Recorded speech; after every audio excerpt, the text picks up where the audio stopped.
देखो अभी मैं आप लोगों को एक वीडियो दिखाने जा रहा हूँ, बहुत ही क्रिंजी वीडियो है, मतलब मेरा ही वीडियो है, बट मुझे आपको दिखाने के लिए एक ऑकवर्ड लग रहा है। बट उस वीडियो से मैं आप लोगों को एक इंपॉर्टेंट लेसन सिखाने जा रहा हूँ, मतलब इतना इंपॉर्टेंट है लिटरली जो भी मेरा अचीवमेंट हुआ है ना, मतलब उसी लेसन से ही मैंने अचीव किया है। मेरा छोड़ो, जितना भी सक्सेसफुल लोग है ना, जो भी उन्होंने अचीव किया है वो लेसन उनको पता ही था, उन्होंने उस लेसन को इस्तेमाल किया ही है उस पर्टिकुलर चीज को। मतलब मेरा ही लो तो अभी मैं क्या 28 ईयर्स हूँ, लास्ट 2 हफ्ते पहले मेरे बर्थडे हुआ।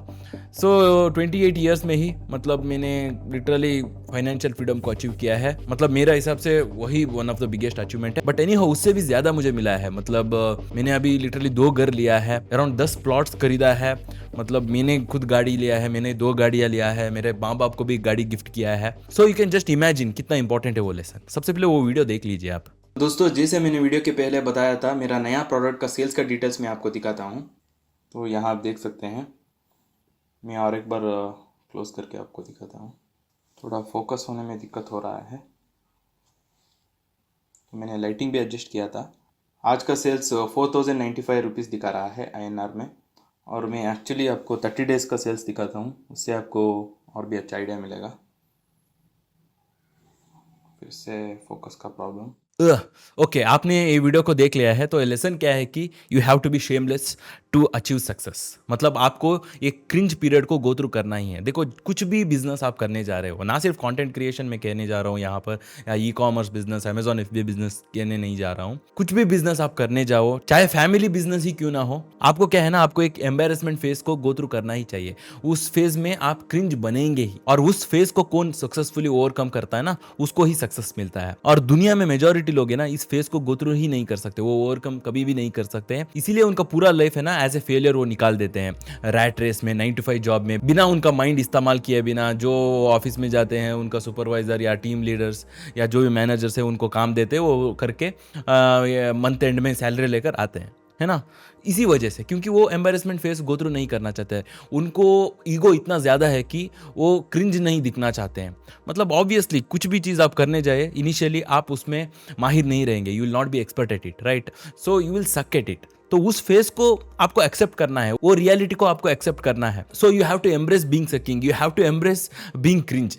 तो वो फेज अगर आप गो थ्रू नहीं करेंगे ना, तो अगेन जैसे मैंने पहले कहा, you can not overcome it. So again जैसे मैंने पहले कहा, आपको कभी सक्सेस मिलेगा। मेरा छोड़ो, जितना भी आप सक्सेसफुल लोगों का देखते हैं ना, फॉर एग्जांपल अगर कंटेंट क्रिएशन फील्ड में ही अगर हम देखते हैं, तो मिस्टर बीस्ट का ही अगर आप वीडियो स्क्रॉल करके देखो, तो पुराना वीडियोस मतलब बहुत ही क्रिंज था ना, वो खुद नहीं देख सकता है वो वीडियो क्वालिटी। मतलब मेरा ही मैं पुराना वीडियोस नहीं देख सकता हूँ, क्योंकि वो क्रिंज होता है। बट अगेन उस टाइम पे मैंने किया, और होपफुली मैंने उस पीरियड को ओवरकम किया है ना, वो एम्बेरसमेंट फेज को मैंने ओवरकम किया। एंड मैं आपके सामने, मैं अभी आपके लिए वीडियो बना रहा हूँ। पता नहीं ये भी वीडियो क्रिंज हो सकता है, but anyhow I hope you get the point, right. You have to be shameless to achieve anything and everything, है ना। मतलब मुझे ही जब मैं बचपन में था ना, मेरा एल्डर सिस्टर और मेरा मदर मुझे गालियां देते थे कि तुझे शर्म नाम की कोई चीज़ ही नहीं है, थोड़ा तो शर्मिंदा हो, वैसा। बट मुझे पता नहीं था कि वही मेरा एडवांटेज रहेगा, है ना।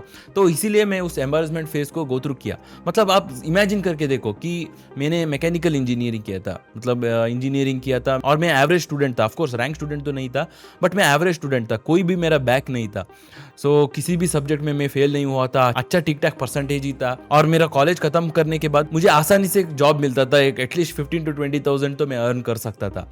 और मेरा एक्चुअली कई सारे जो क्लासमेट्स थे ना, वो ऑलरेडी जॉब में जा चुके थे, उनको एनीवेयर अराउंड 15 to 20,000 सैलरी मिल रहा था। और मैं यहाँ पर कुछ ई कॉमर्स प्रोडक्ट सेल करना, मतलब लिटरली मेरा स्पोर्ट्स एंड फिटनेस का प्रोडक्ट था, रेजिस्टेंस बैंड वगैरह मैंने लॉन्च किया था, बेबी कैटेगरी में प्रोडक्ट लॉन्च किया था। कभी कभी घर में प्रोडक्ट्स आता था, मैं खुद पैक करके FNSQ लेबल लगा के वेयरहाउस को सेंड करता था। उस वक्त हम रेंटेड घर में रहते थे, और हमारा ओनर है ना बार बार पूछता था कि क्या ये बॉक्स वगैरह आता है, क्या करता है तू, वैसा। मतलब बहुत ही क्रिंज मोमेंट था, तो उसको मैंने गो थ्रू किया। और अगेन तो आप इमेजिन कीजिए मेरा फ्रेंड्स एंड फैमिली क्या क्या बात किए होंगे। उन्होंने सोचा होगा कि हमारा रॉन का क्या हुआ है, उसका दिमाग खराब हुआ है, इंजीनियर करके सोच रहा है कि कुछ ई कॉमर्स बिजनेस करने का, प्रोडक्ट सेल करने का, कंटेंट क्रिएशन वगैरह करने का, इसका दिमाग तो खराब हुआ है। बट अभी उनका लिटरली ईयरली पैकेज जो है, मैं मंथली कमा लेता हूँ, कभी कभी वीकली भी कमा लेता हूँ।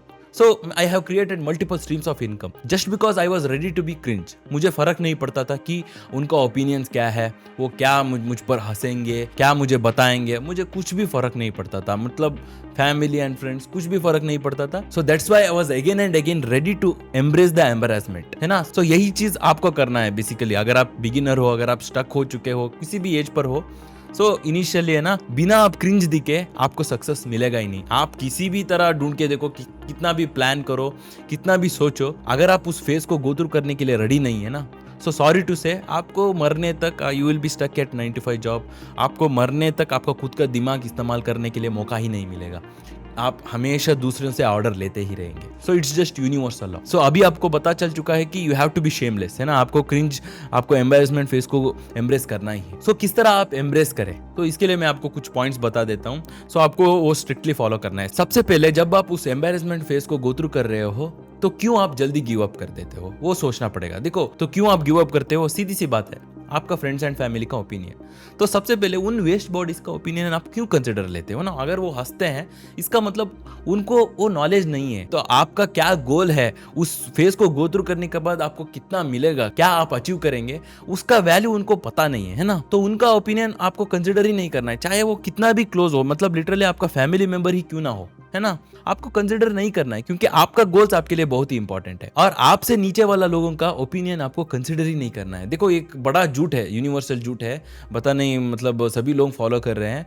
वो कहते हैं कि हमको कंपेयर नहीं करना चाहिए, हमको हमारे से नीचे रहने वाले लोगों को देखकर सेटिस्फाई रहना है। वो बहुत बड़ा झूठ है ना। सबसे पहले उसको अवॉइड कर दीजिए, वो करना मतलब वो बिल्कुल झूठ है, बस उसको फॉलो ही मत कीजिए। क्योंकि हमको क्या है ना, हमेशा हमारे से ऊपर रहने वाले लोगों को देखकर कंपेयर करना है और वहां तक पहुंचने का कोशिश करना है। तो इसीलिए ऑलवेज कंपेयर योरसेल्फ। तो समझ लीजिए, आप बॉडी बिल्डिंग कंपटीशन को जाते हो और वहां पर बार बार आप हार रहे हो, और तब आप अगर कहते हो कि नहीं नहीं मैं कंपेयर नहीं कर सकता हूं, तो आप हमेशा हारते ही रहेंगे। तो ऑब्वियसली आपको कंपेयर करना है, जो जीत रहा है ना, वो क्या डाइट फॉलो कर रहा है, वो क्या स्ट्रेटेजीज इस्तेमाल कर रहा है, वो किस तरह वर्कआउट कर रहा है, उस तरह कंपेयर करके वहां तक जाने की कोशिश करना है ना। तभी आपको पता चलेगा कि आप क्या मिस्टेक कर रहे हो, आप कहाँ पर रहो। तो ऑब्वियसली आपको कंपेयर करना ही चाहिए। इवन इन लाइफ, अगर आप स्कूटी में जा रहे हो और आपके बाजू में अगर कोई तेजी से, अच्छे से, आराम से, कंफर्टेबली कार में जा रहा है, तो आपको गुस्सा आना चाहिए ना। आपको गुस्सा आना चाहिए कि उसके पास है, मेरे पास क्यों नहीं है, मैं क्यों इतना मेहनत कम कर रहा हूँ। तो उस तरह कंपेयर करके तो आप एटलीस्ट ट्राई करोगे कि एक दिन आप भी कार चलाए। तो मैं भी वैसा ही करता था। मतलब जब मैं बिगिनिंग स्टेज में था, मुझे गुस्सा आता था, मैं हमेशा कंपेयर करता था ऊपर रहने वाले लोगों को। और ऑब्वियसली कई सारे हाई अचीवर्स भी है ना, वो किसी भी फील्ड में हो। कुछ लोगों को मटेरियलिस्टिक चीज पसंद नहीं रहता है, मैं भी अभी वैसा ही होते जा रहा हूँ। मतलब लिटरली मटेरियलिस्टिक थिंग्स अभी मुझे उतना मजा नहीं दे रहा है। मैं एक्चुअली अभी वैल्यूएबल गोल ओरिएंटेड काम करने की सोच रहा हूँ। बट एनी हाउ, आपको यहाँ कॉन्सेप्ट समझना है। सो हमारा इस शेमलेस क्रिंज टॉपिक पे भी आते हैं। तो आपको उन लोगों का, आपके फ्रेंड्स एंड फैमिली जो आपसे नीचे हैं, उनका ओपिनियन आपको कंसिडर ही नहीं करना है। आपको हमेशा आपसे ऊपर, जो आपसे ज्यादा कमा रहे हैं ना, जो आपसे ज्यादा अर्न कर रहे हैं, मतलब आपका क्या गोल है, उस गोल को जिन्होंने अचीव किया है, उनका ही ओपिनियन आपको कंसिडर करना है। तो इंग्लिश में कहावत है ना, if you want to drive Rolls Royce, you can not take advice from cab drivers. तो उसी तरह जिन्होंने उनके लाइफ में वो खुद अचीव नहीं कर पाए हैं, उनसे आप कभी एडवाइस मत लीजिए। और समझ लीजिए, आप क्रिंज फेज को गो थ्रू कर रहे हो, और जो गोल्स आपका था उन्होंने ऑलरेडी अचीव किया है, वो आपको देख रहे हैं। तो आपको मैं एक चीज कहना चाहता हूं, सबसे पहले उनके पास उतना टाइम ही नहीं रहेगा आपका क्रिंज फेस देखकर जज करने के लिए। और अगर देखेंगे भी तो ऑब्वियसली वो जज नहीं करेंगे, क्योंकि वो भी उसी फेस को गो थ्रू कर चुके हैं ना। वो अपने आप को रिलेट कर सकते हैं। वो सोचेंगे कि हाँ, मैं भी एक दिन ऐसा ही गो थ्रू कर रहा था, मैं भी इस एम्बैरेसमेंट फेस को गो थ्रू कर रहा था, आज ये लड़का गो थ्रू कर रहा है। वो मन में सोच के आपको एटलीस्ट एनकरेज करेंगे, वरना वो केयर ही नहीं करेंगे, उनके पास उतना टाइम ही नहीं रहेगा।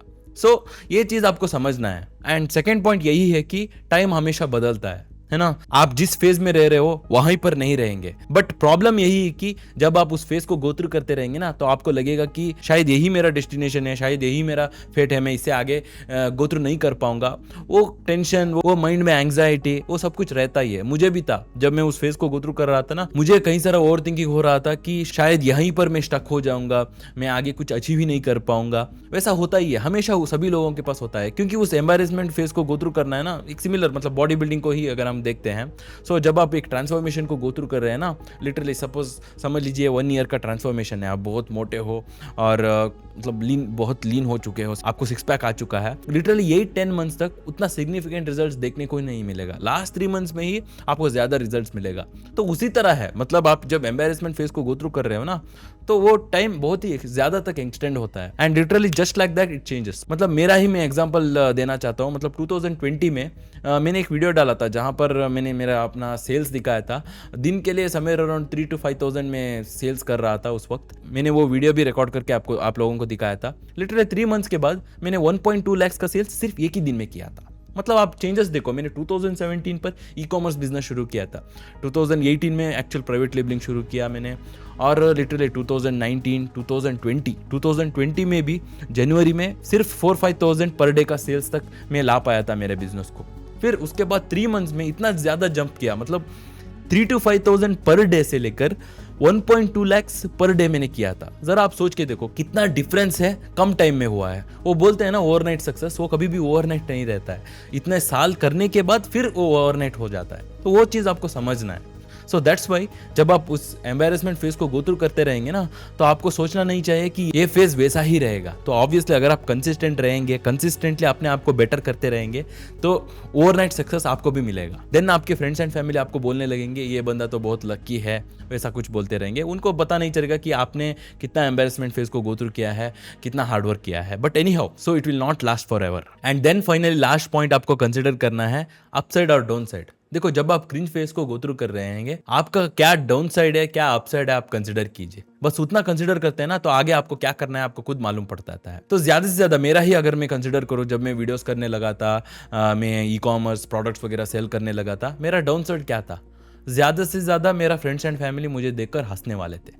तो उनका ओपिनियंस मुझे अगेन मैटर ही नहीं करता था ना। अपसाइड क्या था? अगर मैं सक्सेसफुल बन जाता, सब कुछ अचीव कर पाता, मुझे बताता हो, and I also did that, right. So आपका अपसाइड और आपका डाउन साइड कंसिडर कीजिए। देखो मैं तो यही मानता हूँ, लिटरली अगर आपका हाथ पैर सही से वर्क हो रहा है, आपका आंखें से आप देख पा रहे हो, है ना, आपका दिमाग सही से काम कर रहा है, so that is all you need. You can always make a come back. So that's why in my opinion money का रिस्क है ना, हमेशा एक बड़ा रिस्क नहीं है। हमेशा कई सारे लोग सोचते रहते हैं कि मनी का रिस्क बहुत ज्यादा है, वैसा नहीं है। मतलब जब आपको हेल्थ का प्रॉब्लम आ जाएगा ना, that is when you realise. इसीलिए मैं पैसों से ज्यादा रिस्क ले पाया हूँ, and it has always been fruitful for me. मतलब लिटरली 2020 लॉकडाउन के टाइम कई सारे लोग सोच रहे थे कि आगे मतलब रियल एस्टेट गिर जाएगा, सभी लोग मरने लगेंगे, वैसा कुछ मतलब सोच रहे थे। और कुछ लोग हमारे शहर में मतलब साइट्स वगैरह बहुत ही कम प्राइस में सेल कर रहे थे। मैंने मतलब जितना भी अर्न किया था, मैंने लिटरली साइट्स खरीदना शुरू किया था। मतलब अभी उन प्लॉट्स का मतलब लिटरली 5 या 10 गुने से उसका प्राइस इंक्रीज हो चुका है, और कुछ प्लॉट्स को मैं ज्यादा प्राइस पे सेल करके यहाँ बैंगलोर में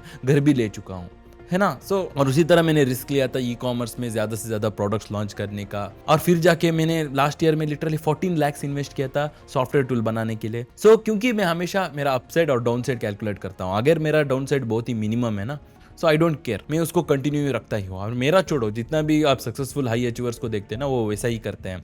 मैं तो बहुत छोटा हूँ उनके सामने। मतलब लिटरली आप सभी टॉप एंटरप्रेन्योर्स, हाई अचीवर्स, सभी लोगों को कंसिडर करो। उनका बायोग्राफी आपको यूट्यूब पर कई सारा वीडियोस मिल जाएगा, आप देखते जाओ उनके लाइफ में उन्होंने कितना ज्यादा रिस्क लिया है। इलॉन मस्क ही मतलब वो लिटरली एक बार बैंकक्रप्ट हुआ था, फिर he made a comeback, right. But coming back to our shameless topic, देखो आप जब क्रिंज फेस को गो थ्रू करते रहेंगे, ज्यादा से ज्यादा आपके फ्रेंड्स एंड फैमिली हंसेंगे। अगेन उनका ओपिनियन आपको कंसिडर नहीं करना है, आपका अपसाइड देखते रहो। अगर आपका अपसाइड अच्छा है, उस क्रिंज फेस को अगर गो थ्रू करने के बाद आपको एक्चुअली सक्सेस मिलेगा, then you don't have any reason to stop it. So again hopefully ये वीडियो आपको पसंद आया है। सारा मेरा रिसोर्सेस आपको डिस्क्रिप्शन में मिल जाएगा, और अगर आपको हाई टिकट प्रोडक्ट सेल करना है, यहाँ पर इस वीडियो पे क्लिक करके चेकआउट कीजिए। So as always stay focused.